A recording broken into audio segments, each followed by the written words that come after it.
Welcome to a brand new series called The Milkman Off Duty. I'm going to explain why I'm calling it that in this video and also take you behind the scenes of the second ever NSL draft. I was in Charlottesville last week for the draft and was very lucky to be signed up by the Philadelphia Lightning. Now then, the Milkman nickname. It was born out of a request of mine to do a shift as a milkman through one of my sponsors, Cotswold Dairy.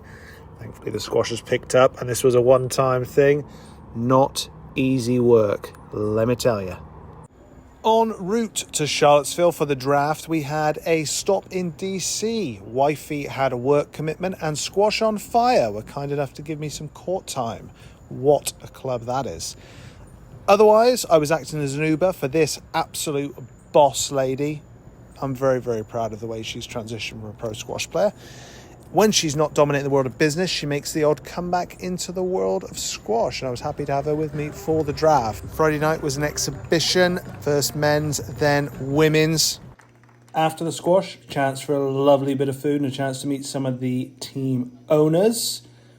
And the following day, it was a Pro-Am doubles event, which, as you can see from here, the two pros in the middle, not really having a clue what we're doing, but in this case, we had a slightly better clue than the other team, and selective editing, as usual. If you watch some of my videos, we ended up losing in the final with a good buddy of mine, Noah.